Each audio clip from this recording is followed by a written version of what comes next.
अस्सलाम वालेकुम दोस्तों, मां इलाही बख़्श हुजण तव्हां सां गॾु आहियां। घणे वक़्त खां पोइ केतिरियूं मजबूरियूं केतिरियूं हुयूं, पर हाणे जीअं त तव्हां ॼाणियो था त सिंधी सब्जेक्ट स्पेशलिस्ट जो शेड्यूल अची चुको आहे, जेके 23 अक्टूबर खां अव्हां जा इम्तिहान शुरू आहिनि। हाणे इन जे खे नज़र में रखंदे मां हिकु नंढिड़ो ऐं जामे तौर ते लेक्चर तयारु कंदुसि, पर हाणे छा आहे त उन में ड्रैग थी वेंदी आहे, उहा हिकु अलॻि मामिलो आहे। पर हाणे असां इनखे ॾिसंदासीं ईअं त असां सॼे सिंधी अदब दौर खे, उनखां अलावा अहम शयुनि खे ऐं अहम शख़्सियतुनि खे असां उन में कीअं जेको आहे सो उन्हनि खे पढ़ूं, उन्हनि खे सम्झूं ऐं उन्हनि खे अॻिते वठी हलूं। पहिरियों त जामे तौर ते असां सिंधी अदब जा जेके 7 दौर आहिनि, उन्हनि 7 दौरनि खे पहिरियों नज़र में रखंदासीं, छाकाणि त अव्हां जा इहे 7 अदब जा दौर जेके आहिनि इंतिहाई अहम आहिनि। जेकॾहिं अव्हां इन्हनि 7 अदब जे 7 दौरनि खे सुहिणे नमूने सां सम्झी वञो था, पढ़ी वञो था ऐं उन्हनि में आयल तब्दीलियुनि खे परखे सघो था, त ईअं सम्झो अव्हां जो अधु अदब उन मां क्लियर थी वेंदो आहे। ठीकु आहे, हाणे ॿिया आहिनि अदब जा इस्तिलाह। उन्हनि इस्तिलाहनि खे सम्झण बि ज़रूरी आहे। जेसीं ताईं असांखे अदब जा इस्तिलाह सम्झ में न ईंदा त असां उन्हनि सां वरी हम आहंग न करे सघंदा आहियूं पाण खे, त कहिड़े नमूने सां असां पढ़ूं, सम्झूं ऐं अॻिते हलूं। इन्हनि शयुनि खे नज़र में रखंदे कोशिशि हूंदी त हिकु हफ़्ते में जेके बि अहम शयूं आहिनि उन्हनि सभिनी शयुनि खे असां क्लियर कयूं। अॼु ई मां हिते दौर लिखां थो, नाला लिखंदुसि ऐं उनखां पोइ उन्हनि सभिनी दौरनि जो अहम पॉइंट्स, अहम नुक़्ता जेके आहिनि असां उन्हनि नुक़्तनि ते ॻाल्हाईंदासीं।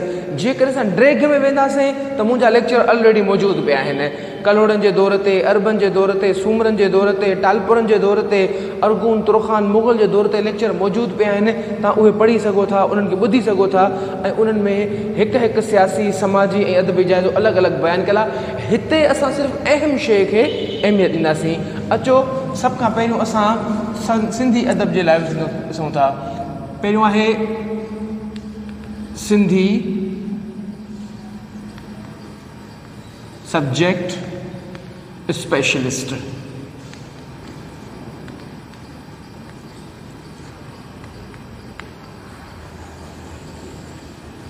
हाणे सिंधी सब्जेक्ट स्पेशलिस्ट में सभ खां पहिरियों असां दौरनि खां शुरू कंदासीं ऐं दौरनि खे बि मुख़्तसिर तौर ते वठी हलंदासीं। सभु के जेके बि दौर आहिनि, पहिरियों दौर आहे अरब दौर, ॿियों आहे सूमरा दौर, टियों आहे समा दौर, चौथों आहे अरगून, तुरखान ऐं मुग़ल दौर, अरगून, तुरखान ऐं मुग़ल दौर। पंजों आहे कल्होड़ा दौर,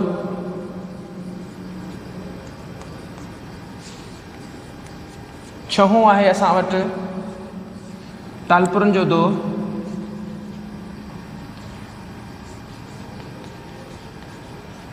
ऐं सतों आहे अंग्रेज़ दौर। मौजूदा दौर असां हिन खां अलॻि कंदा आहियूं त जीअं असां उन्हनि खे अलॻि सां पढ़ी सघूं ऐं उन में जेके मौजूदु शयूं आहिनि उन जे शयुनि खे असां नज़र में रखंदा आहियूं।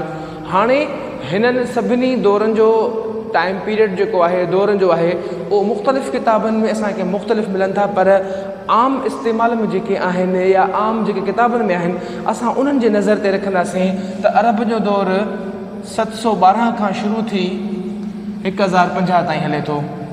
सूमरनि जो दौर 1050 खां शुरू थी 1350 ताईं हले थो। समनि जो दौर 1350 खां शुरू थी 1522 ताईं हले थो। अरगून, तुरखान ऐं मुग़ल दौर 1522 खां शुरू थी 1700 त कंहिं जॻह ते 1718, छो त उन जो ताल्लुक़ जेको आहे उहो सूफ़ी शाह इनायत शहीद जी शहादत सां आहे।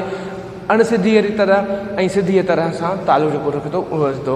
कई कलोड़नि जो दौरु 1700 खां या 1718 खां शुरू थी 1782 ताईं। टालपुरनि जो दौरु 1782 खां 1843 ताईं। 1843 ऐं अंग्रेज़नि जो दौरु 1843 खां 1947 ताईं। हाणे इहे सभई दौर तारीख़ूं असांखे ज़हन में हुजणु घुरिजनि। हाणे जॾहिं इन्हनि शयुनि खे असां पढ़ियोसीं सम्झियोसीं त हाणे इन्हनि खे असां पढ़ूं त कहिड़े नमूने सां पढ़ूं, कहिड़ी रीति पढ़ूं ऐं छा पढ़ूं। ठीकु आहे, हाणे हिननि मंझां अहम दौर ऐं उन्हनि दौरनि जा नाला, मिसाल तौर ते सूमरनि जो दौरु इब्तिदाई ऐं समन जो दौरु जन तामीरी दौरु,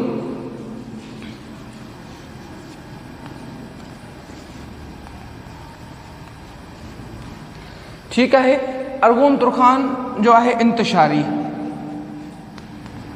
ग़लतीअ जी गुंजाइश रही सघे थी, किथे किथे इंसान आहे ऐं ग़लती थी वेंदी आहे, उनखे जेकॾहिं किथे थी वञे त उते असांखे तव्हां कमेंट में ॿुधाए सघो था, उनखे दुरुस्त करे छॾींदासीं।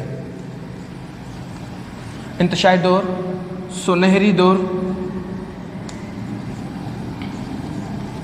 टालपुरनि जो दौरु जेको आहे उहो आहे तश्कीली दौरु,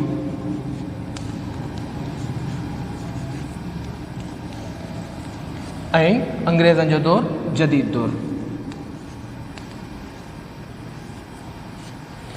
हाणे जॾहिं इहे असां सभई शयूं असां वटि अची वियूं त हाणे कहिड़ियुनि शयुनि खे असां वधीक अहमियत ॾियूं, कहिड़ियुनि शयुनि खे कहिड़ी रीति पढ़ूं, इहो सभ खां पहिरियों असां वटि आहे अरब दौरु। अरब दौरु हींअर मां जामे ॿुधाए थो वञा, उन खां पोइ कोशिशि कंदासीं त हिननि जा चार्ट ठाहे अव्हांजे साम्हूं रखिजनि त जीअं उनखे तव्हां वरी अञा जॾहिं पाण पढ़ो किताबनि मंझां उन्हनि खे सम्झण जी कोशिशि कयो त अव्हांखे वधीक सवलाई थिए। छो त हींअर मां जामे ॿुधाईंदुमि, अरब दौर में असांखे छा थो मिले, हिकिड़ो शेर मिले थो ऐं उन हिकु सिर्फ़ु मां हिते अदबी जाइज़ो ऐं अहम ॻाल्हियुनि जी ॻाल्हि बात कयां, मां सियासी में कोन थो वञा, समाजी में ॻाल्हि कोन थो वञा, ऐं जेका तारीख़ी हवाला आहिनि मां उन्हनि में कोन थो वञा, छाकाणि त अव्हांजो जॾहिं इंटरव्यू थिए थो, छाकाणि हीअ स्पेशली जेको आहे इंटरव्यू जी तयारी लाइ आहे, उन में ख़ासि तौर ते अव्हां खां अदब जे बारे में पुछियो वेंदो आहे, उन में अदब में आयल तब्दीलियुनि जे बारे में पुछियो वेंदो आहे, अदब जे आयल लाड़नि जे बारे में पुछियो वेंदो आहे, अदब में जेके तहरीकूं आहिनि उन्हनि जे बारे में पुछियो वेंदो आहे, या नयूं सिन्फ़ूं जेके आयूं आहिनि उन्हनि जे बारे में पुछियो वेंदो आहे। जॾहिं इहे सभई शयूं असांखे पंहिंजो सम्झ में हूंदियूं, सम्झियल हूंदियूं, तरतीब सां सम्झियल हूंदियूं त असां कॾहिं बि पोइते न हटी सघंदासीं। इन करे ज़रूरी आहे त असांखे पहिरियों असांखे ख़बर हुजणु घुरिजे त हिननि सभिनी दौरनि में कहिड़ियूं कहिड़ियूं सिन्फ़ूं आयूं ऐं उन्हनि सिन्फ़ुनि जो ताल्लुक़ु कहिड़े शाइर सां आहे ऐं उनजो मुअज्जिद केरु आहे ऐं उनखे कंहिं वधाए विझाए मथे पुॼायो या उरूज ॾिनो आहे इन्हनि शयुनि खां। ठीकु आहे, अरब जे दौर में हिकिड़ो तवील अरसो रहियो आहे, पर उन में असांखे हिकिड़ो शेर थो मिले, अरह बरह कन कर करा करे के मंदर। उन खां अलावा ॿियो असांखे के ख़ासि शेर कोन था मिलनि। हा, जेकॾहिं ॿिया मिलनि बि था त ॿियनि ॿोलियुनि में मिलनि था, अरबीअ में मिलनि था, सिंधीअ में कोन था मिलनि। ठीकु आहे, ऐं इन लिहाज़ खां ॿियो क़ुर शरीफ़ जो जेको तर्जुमो आहे, जेको राजा महरूक जी सिफ़ारिश ते करायो वियो हुयो, उहो असांखे 883 ईस्वीअ में मिले थो। हाणे अहम ॻाल्हियूं इहे ॿ आहिनि ऐं इन खां अलावा